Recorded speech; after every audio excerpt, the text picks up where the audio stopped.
जो घटिया लोग होते हैं वो अपने से कमजोरों से लड़ते हैं, और जो बेवकूफ लोग होते हैं वो अपने से ताकतवर लोगों से लड़ने लग जाते हैं। जो समझदार लोग होते हैं वो किसी से नहीं लड़ते हैं। मैं आपको एक और मजेदार बात बताता हूं, ये पेशेंस आता कहां से है? ये समझदारी से आता है। समझदारी मतलब क्या? रियलिटी को एज इट इज देख लेना। क्या इस दुनिया में सब कुछ टेम्पररी है या नहीं है? ये कोई मेरा बिलीफ है या रियलिटी है? इस रियलिटी को देख लेना समझदारी है। इस समझदारी से पेशेंस आता है। मतलब क्या? बुरा फील हो रहा है, अब वहां पे अच्छा फील करने की जरूरत नहीं है, क्योंकि एक ऑपोजिट क्रिएट हो जाएगा। बुरा फील हो रहा है, होने दो, टेम्पररी है। देखता हूं मुझे कितना बुरा फील हो सकता है। मुझे कुछ ऐसा करना है कि आज पूरे दिन रोता ही रहूं, मतलब आंसू रुकने नहीं चाहिए। तो थोड़ी देर बाद क्या होगा? आप कोशिश करोगे बुरा फील करने की, होना बंद हो जाएगा। समझे यहां पे आपने क्या किया? उससे लड़े नहीं, क्योंकि जिससे लड़ोगे वो पावरफुल हो जाएगा। उसको खत्म करने के बारे में नहीं सोचना है। ये जो बुरा लगेगा, वो बुरा लगने वाली एक स्टेट है, उसको खत्म नहीं करना है, क्योंकि आप उसको खत्म कर नहीं सकते हो। जितना उसको खत्म करने की कोशिश करोगे और पावरफुल हो जाएगा। तो उसको रहने देना है। उसको ऐसे देखना है, गेस्ट आ गया मेरे घर में, समझ गए ना? हाँ, जैसे डिजायर एक गेस्ट है, आया, आने दो, रहने दो, इट इज नेचुरल। सबके अंदर आते हैं सब तरह के डिजायर्स, सबके अंदर आते हैं सब तरह के थॉट्स, सबके अंदर आते हैं सब तरह की फीलिंग्स, सब तरह के इमोशंस, सब तरह के फियर्स। आने दो, रहने दो, let me observe it, let me see कि ये कब तक रहता है। समझ गए अब आप क्या कर रहे हो? खुद को कॉन्कर कर रहे हो। तो फिर क्या हुआ? वो आया, चला गया। ऐसे ही थोड़ी बहुत सक्सेस आई, चली गई, थोड़ा बहुत फेलियर आया, चला गया। But now you are consistent, because अब कुछ भी होता है जो दुनिया की नजर में बहुत बड़ा भी हो सकता है और बहुत ही छोटा भी हो सकता है, आपको कोई फर्क नहीं पड़ता है। हैविंग सेड दैट, ऐसा नहीं है कि फर्क ही नहीं पड़ता है, फर्क पड़ता है इन द शॉर्ट टर्म। बिल्कुल ऐसा है जैसे अगर हाथ पे कुछ गर्म लगेगा तो हाथ जलेगा ना, बट अगर आपके अंदर पेशेंस है, ठीक है, जल गया, कितने दिन तक रहेगा? 2 दिन, 4 दिन, 5 हफ्ता, ठीक है, हफ्ता रहने दो। अब वहां पे आप रोने लग जाओ बैठ करके, तो गरम तो लगा लेकिन जला क्यों? तो पागल हो। और अभी आप हंस रहे हो, यही पागलपंती करते हो आप सुबह से रात तक। अरे भाई, ब्रेकअप होगा तो बुरा लगेगा ना। अब ये सवाल नहीं होना चाहिए वहां पे कि मुझे बुरा ना लगे। बुरा लगेगा। Once you are attached to somebody, किसी के साथ में आप emotionally, physically, mentally, psychologically attached हो, एकदम से अलग हो जाओ, अरे हवा टाइट। बिल्कुल ऐसा है जैसे किसी ने आपकी बॉडी का कोई पार्ट काट दिया है, तो उस वक्त क्या चाहिए? पेशेंस चाहिए। What you can do is, रात को सोने से पहले 5-10 मिनट के लिए, जब तक नींद ना आ जाए, patience, patience, patience, patience, patience. अब आप आराम से आ गए। अब अगले दिन जो भी आपको करना है, फॉर एग्जांपल किसी इंटरव्यू के लिए जाना है, तो अब आप उसके लिए तैयार हो। किसी एग्जामिनेशन के लिए जाना है, उसके लिए तैयार हो। कोई बहुत बड़ा दिन है, कोई बहुत बड़ी मीटिंग होने वाली है, कोई बहुत बड़ा कोलैबोरेशन होने वाला है, उसके लिए आप तैयार हो। कोई बहुत बड़ा ब्रेकअप होने वाला है, उसके लिए आप तैयार हो।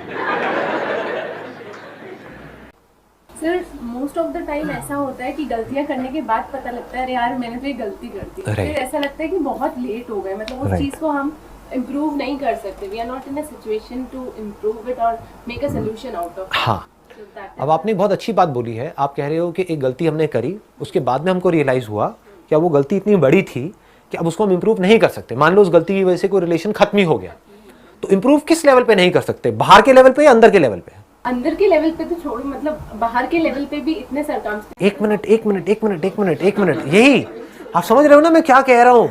अपनी थॉट प्रोसेस में और मेरी थॉट प्रोसेस में अगर आप फर्क समझ पाओगे ना, तो आप समझ पाओगे मैं अपने सेशंस में बोलता क्या हूँ। क्योंकि मैं बात कर रहा होता हूँ अंदर की दुनिया की, आप उसको बाहर की दुनिया से रिलेट कर रहे होते हो। मैं बोल रहा होता हूँ अंदर की दुनिया में एवरीथिंग इज पॉसिबल, आप बाहर की दुनिया में कह रहे हो तो हाँ एवरीथिंग इज पॉसिबल। तो करके दिखा बेटा, बाहर की दुनिया में तो पॉसिबल। मतलब समझो, एक मिनट, आप जो कह रहे हो मैं उसी की एक थोड़ी सी डेप्थ में जाता हूँ। आप ये कह रहे हो कि हमने किसी के साथ में कोई प्रॉब्लम क्रिएट हुई, मान लो कोई गलती हुई, जिसकी वजह से हमारा सामने वाले पर्सन से एक एक्सट्रीम केस पकड़ लेता हूँ ना, रिलेशन ही खत्म हो गया। मान लो इससे बड़ी चीज़ क्या होगी कि जीते जी आपको अपने पेरेंट्स से या अपने हस्बैंड से या किसी पर्सन से इतनी बड़ी गलती हो गई कि वो रिलेशन ही खत्म हो गया। और वो ठीक हो ही नहीं सकता, सामने वाला इतना ज्यादा बुरा मान गया, इससे बड़ा तो कुछ नहीं हो सकता ना। एक तो छोटी मोटी लड़ाई झगड़ा हुआ, फिर 4 दिन बाद फिर साथ में बैठे हैं, पत्ते खेल रहे हैं, कुछ भी खा पी रहे हैं, मजे मार रहे हैं, मैं उसकी बात नहीं कर रहा, मैं कह रहा हूँ रिलेशन ही खत्म। तो बाहर के लेवल पे वो प्रॉब्लम ठीक नहीं हो सकती, मान लो, क्योंकि सामने वाले के हाथ में है ना, वो कहेगा मुझे तुझसे बात ही नहीं करनी है, बात ही खत्म हो गई। बट द पॉइंट इज अंदर की दुनिया में क्या वो प्रॉब्लम ठीक हो सकती है, नहीं हो सकती है? इंपॉर्टेंट क्या है, बाहर की दुनिया या अंदर की दुनिया? बट वो बाहर की दुनिया हमारी अंदर की दुनिया को भी इम्पैक्ट कर रही होगी कि यार वो हमसे बात क्यों नहीं कर रहे हैं। एक मिनट, अब ध्यान से समझना, बाहर की दुनिया हमारी अंदर की दुनिया को इम्पैक्ट कर रही है या हमारी अंदर की दुनिया बाहर की दुनिया को इम्पैक्ट कर रही है? अब 2 चॉइसेस है, एक तो ये है इस बाहर की दुनिया के बर्बाद होने की वजह से आपने अपने अंदर की दुनिया को भी बर्बाद कर लिया। क्या बाहर की दुनिया बर्बाद होने की वजह से अंदर की दुनिया बर्बाद होती है? Is it a law? If it is a law, it has to be true for everybody on this planet. जबकि ब्रेकअप होने के बाद में कुछ लोग हैं जो बहुत खुश होते हैं, है ना, ब्रेकअप सॉन्ग पे डांस कर रहे होते हैं और कुछ है जो दुखी होते हैं। लड़का लड़की में ही एक है जो बहुत खुश है, अच्छा है पीछा छूटा, एक है जो बहुत दुखी है, देवदास बन गया, एक की जिंदगी खराब हो गई, एक की जिंदगी बन गई ब्रेकअप की वजह से। इसका मतलब क्या है, बाहर जो कुछ भी हो रहा है उसका अंदर कोई डायरेक्ट असर नहीं हो रहा है। समझे? नहीं समझे? देखो लॉ कैसे बोलते हैं, ये बॉटल यहां पे आपके सामने है, इस बॉटल को मैंने गिराया, गिर गई बॉटल, क्या हुआ? ये लॉ है। दुनिया की कोई भी बॉटल अगर यहां पर ऐसे पकड़ के ऐसे छोड़ूंगा तो ऐसे ही गिरेगी। दिस इज अ लॉ, यानी एक कॉज है, उसका एक इफेक्ट है। उसको छोड़ा तो because of law of gravity वो नीचे ही जाएगी, ऊपर नहीं जाएगी। वो अगर हम स्पेस में है तो बात अलग है, बट यहां पर है तो वो नीचे ही जाएगी। दिस इज अ लॉ, यानी जो बाहर की दुनिया है वहां पर लॉज है जिसको हम डिफाइन कर सकते हैं। अंदर की दुनिया में कंट्रोल किसके हाथ में है? हमारे हाथ में है। ये कोई लॉ नहीं है कि अगर आपका एक रिलेशन खत्म हुआ या आपने कोई गलती करी तो उसकी वजह से आप जिंदगी भर के लिए दुखी रहने वाले हो। अंदर की दुनिया में हो सकता है उस गलती से अगर आपने सीख लिया और ग्रो कर गए तो उसके बाद आप पहले से भी ज्यादा खुश हो गए। तो समझदारी किसमें है? बाहर की दुनिया को बदलने में जिसको आप नहीं बदल सकते, या अपने अंदर की दुनिया को बदलते रहने में जिसको बदलते रहने की कोई लिमिट ही नहीं है। आपको कैसे पता लगेगा कि मेरे अंदर की दुनिया पूरी तरह से बदल गई है? जिस दिन आपके अंदर से बाहर की दुनिया में कुछ भी बदलने का डिजायर पूरी तरह से निकल जाएगा। अगर वो अभी निकल जाए तो क्या होगा? अभी खुश हो, दुख क्या है आपकी लाइफ में बताओ? दुख यही तो है कि जो जैसा है वो सही नहीं है, वो ऐसा हो जाए तो बढ़िया हो जाए, वो ऐसा क्यों है, मैं ऐसी क्यों हूं, यही तो है प्रॉब्लम। और क्या है? मैं जैसा हूं, जैसी हूं, परफेक्ट हूं। बाहर वो जैसा है, जैसी है, परफेक्ट है, कुछ करने की जरूरत ही नहीं है। तो क्या करो? झूमो, नाचो, गाओ, मस्ती करो। ये है अंदर की दुनिया की परफेक्शन।